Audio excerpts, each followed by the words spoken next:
because I was used to getting the bar below, not in the upper section of the screen. Anyway, if I haven't said good morning to you, good morning. This is the September 21st session for the course PIN233 section 2, the day after the holidays, right? A very tough day for some, particularly Monday mornings are tough, and particularly after a long week off is even tougher or harder than ever, right?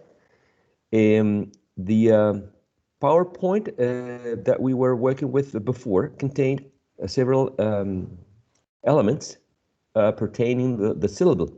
It's quite important to understand that we moved from an individual or isolated sounds to a longer rhythmic unit called the syllable. And why syllables? Basically because syllables form words. Words, in other words, right? Words are composed by syllables. And English particularly has a very strong marked rhythm connected with that the fact that some syllables are stressed and others are not. And that's something that's not something you see in every single language spoken by humankind, right? From human beings. Some languages behave in one way, others in other ways. And specifically, in the case of English, English stresses some syllables and others are not. And that has a consequence in the way that English has a specific rhythm that is not seen in other languages. Let me skip this, because the last thing we were seeing is trying to make sense of this different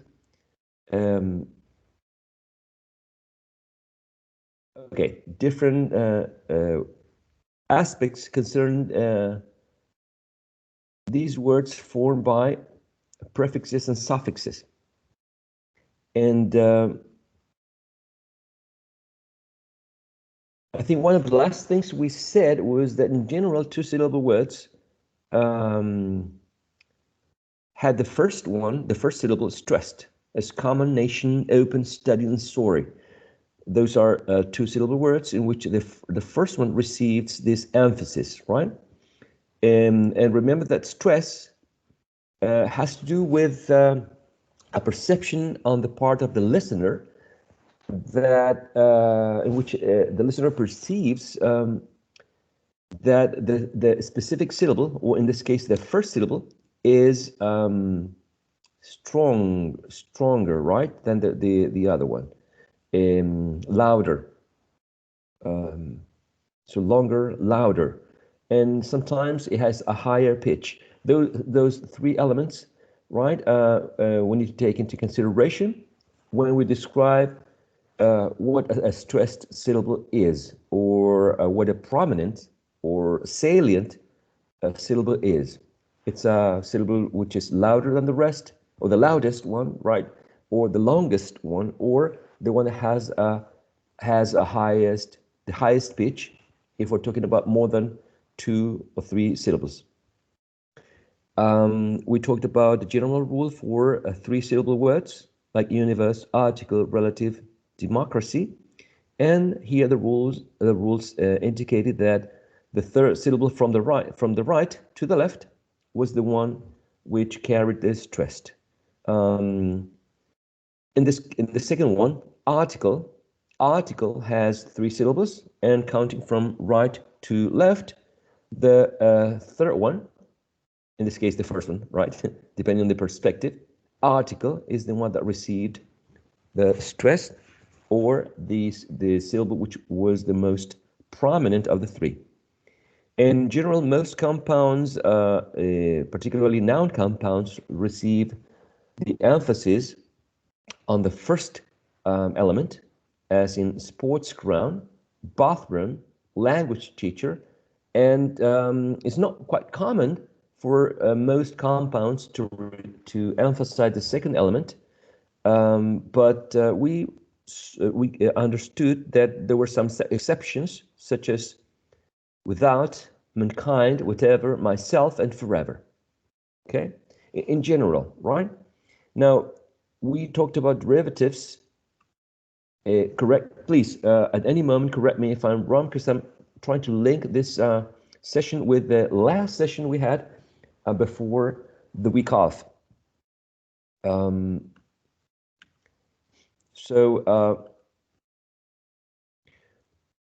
These are the sort of rule that applies to words that are composed by a prefix and a root, or a root and a suffix. Okay, remember that prefixes are those elements that go before the root, such as, for example, let's take an example here that's very easy. Okay, at the end you can see a mistake, right? Mistake, or misfortune, or miscarriage, in which these words are composed by first element, which is the prefix, and then the root. In this case, the stress falls on the second syllable, or if you want to look at this from a different perspective, on the first syllable of the root. Carriage, fortune, take. The stress does not fall on the prefix, but on the first syllable of the root. Or if you want to look at this from the perspective which is explained in this example, on the second syllable. Okay, now there are some suffixes. As you remember, these go after the root. And the explanation says that if it contains any of these suffixes, stress usually falls on the preceding syllable of the suffix. On the preceding syllable of the suffix. Cautious, phonetics, ambition, right? The preceding means the syllable before, right? So the syllable before the suffix, that's the one that's going to receive, was going to be more prominent. Okay, and in English you have to make a decision. If you have a two-syllable, a three-syllable, a four-syllable word, you need to decide which syllable is the one you're going to stress, because that's the way it is in English, right? That's the way it is. You have to decide. And there are some rules for this that unfortunately do not work 100%, but still they can help us out in certain situations. The other explanation refers to the following. Words with the following suffixes, the ones that are right here, do not change their stress placement. And we have many, such as the one that are formed with the suffix full. You can think of many. I mean, I'm going to ask you in the following minutes to think about words containing the suffix full, such as forgetful, I don't know, beautiful, right? Machinery. Okay, machinery. Brotherhood. Brotherhood also contains a suffix which is usually observed in many words, right? And deepen, which is a suffix observed in many verbs, right? The point with these words is that they do not change their stress placement. Sometimes we shift the stress from one syllable to another one. I'm thinking about pedagogy. Pedagogy has the first syllable stressed, pedagogy.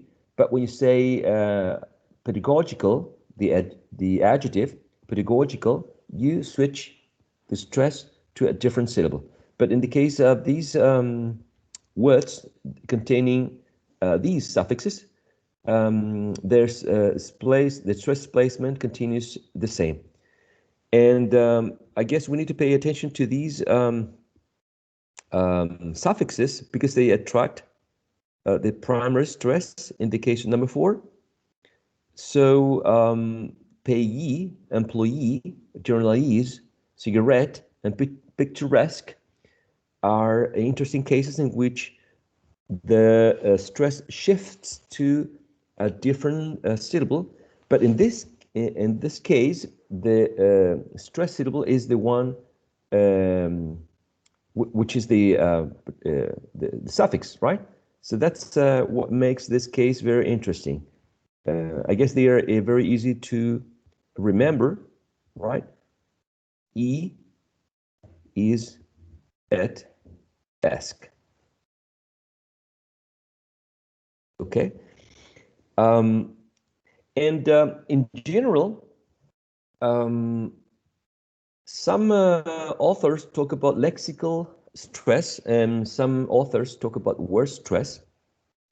And in several cases, the lexical stress or word stress identifies, right, the part of speech or the category of the word. For example, we can be using a noun or a verb, depending on which syllable we are stressing.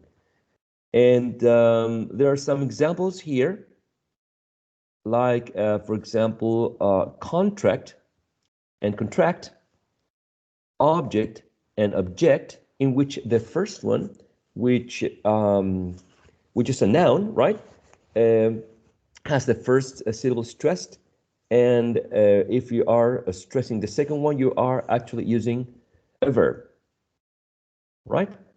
I guess that's the some of the last things that we talked about.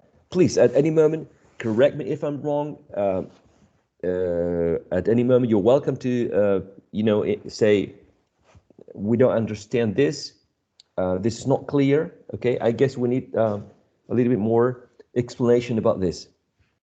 We're going to visit again this idea of lexical stress or word stress in a different presentation. Okay. And this is another case that we talked about, which is compound words, right, in which the meaning changes when you are stressing the first element, and also when you are stressing the second one. Greenhouse and greenhouse, as you can imagine, they have different meanings, and blackbird and blackbird as well. I don't know if you agree with me on this one.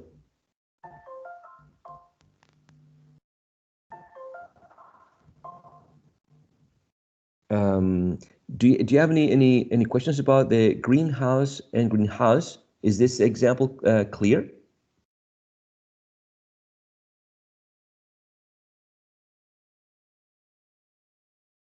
Yes, teacher, at least for me. Okay, that's also Catalina, right? No? No, that's Maria Francisca. Maria Francisca. Thank you so much, Maria Francisca. So in general, I would say that whenever you stress the first element, it's a particular object or a particular a different element, and when you stress the second one, it's a more generic one. That's something that I came up with a long time ago when I was studying this in graduate program. A greenhouse is any house, but that's green, right? Same with blackbird, any bird which is black. But when you say greenhouse or blackbird, you are referring to a specific one. In the case of greenhouse, is this place where you grow vegetables, and a blackbird is a specific element, which is not a bird which is black. The same with dark room. A dark room, it might be any room which doesn't have any light on. When you say dark room, is this place where pictures were developed, where photographs were developed a long time ago when pictures were not digital. You see, so it's a very specific place. So the okay, so in the case of these words in which the lexical stress or the word stress changes the part of speech, I think this is the last one of the last examples that we talked about during class. Perfect. If you perfect your intonation, your accent will be perfect. And we were dealing with these examples that contained the same word with different part of speech.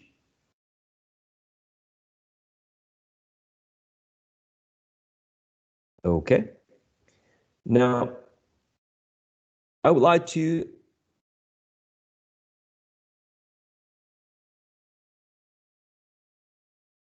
share with you. Oh, but before that, do you remember? I think I'm still sharing the presentation. Let me see. Yes, I think I am. Remember that I was reviewing with you several rules for suffixes, right? In this slide, we have number 1, 2, 3 syllables with one of those prefixes. Here, we have suffixes in which the stress does not change, right? The same here. Number 3. In number 4, we see some words which contain a suffix that attracts the primary stress, right? So before we move on, I would like you to take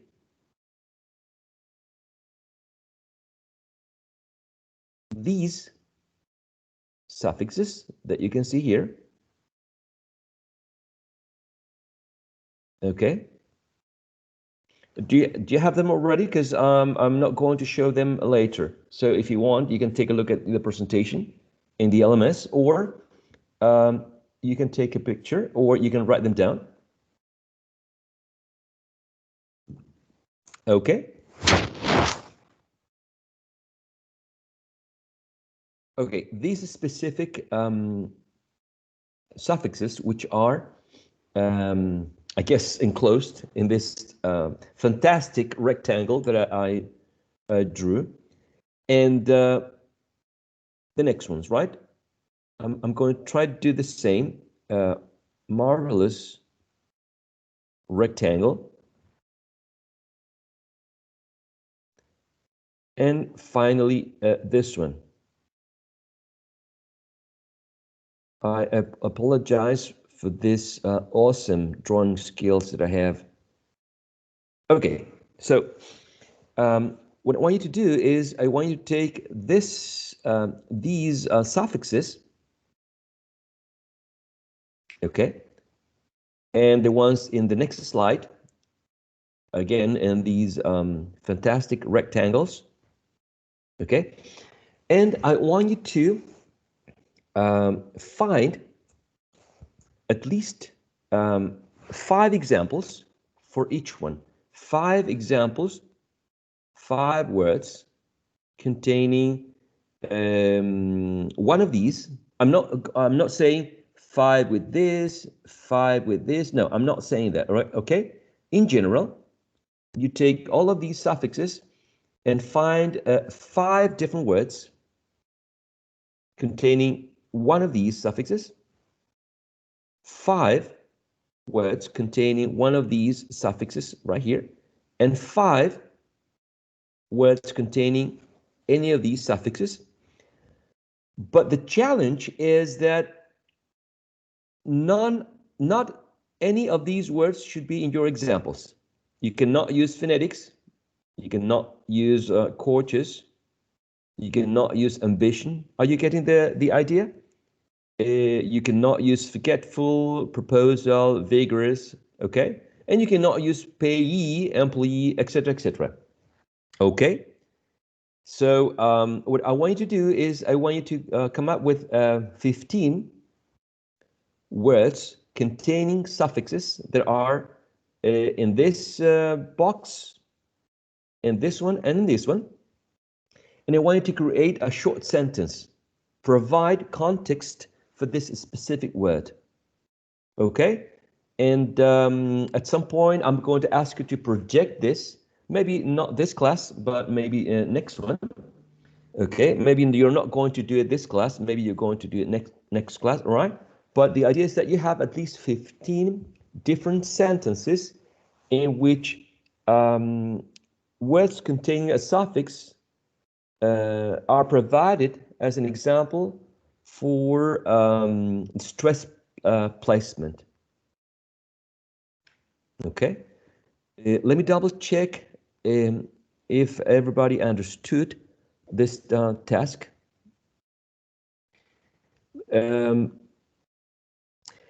Lucas Bustos, good morning. Are Good you morning, available? Professor. Good morning. Yes, can you hear me? Yeah, quite well. Sorry, I was... Okay, thumbs up. Okay. Lucas, can you explain in your own words the task that you have to do now? Yes.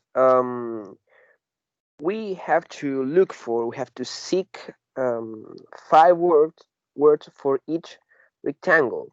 Those words have to have the suffixes and cannot be the words that already are in the slides.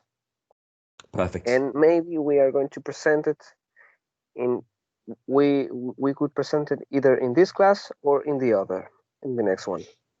Exactly, perfect, perfect. And don't forget the context, right? Yes, Yes. All right. sentences with the words. Excellent. Thank you so much, Lucas. Thank you so much. It's clear. Your explanation was very clear for me. Now, my question is to you. Is it clear? Is it clear, the task? It's not clear. Does anyone have a question? No, I think it's clear. Oh, to me, Okay. Okay, thank you, Catherine. So remember, find these words. They have to have, as Lucas mentioned, right? These suffixes, right? And you need to provide a context. You need to, actually, you need to write a sentence. And the sentence should include these words. Okay? So considering the time, I think it's important for you to understand the task. And if the task is clear, you can start working with it. You can prepare a Word file or a PowerPoint presentation, or you can do this on a piece of paper. It's totally up to you, okay?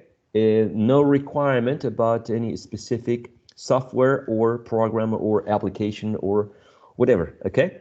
And the idea is that each one of you should have 15 original sentences. So if you want to work with somebody else, it's okay, but try to make some changes in the sentences so they are your own, I mean, original ones, okay? So take a moment to work with this. How long do you think this task might take for you? What do you think would be in terms of minutes? What do you think?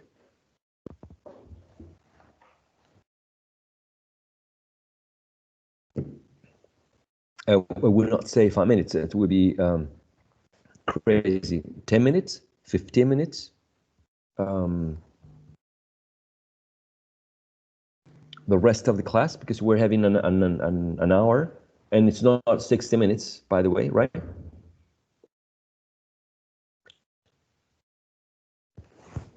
What do you think, Guillermo? How much time do you think to come up with 15 sentences, including the suffixes from the boxes?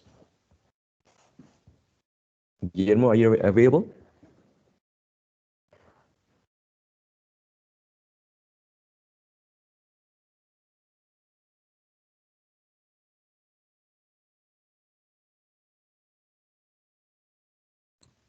Do you all agree with Guillermo? 50 minutes?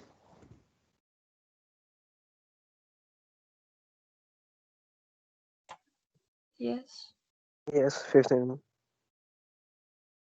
All right then, 15 minutes. So I'll see you in 50 minutes and we check whatever you have. Probably one of you is going to be able to present. It could be anyone, right? So in 15 minutes, we sort of review if questions come up, right? Before we close up the session. So I'll see you in 50 minutes. I'm going to stop recording.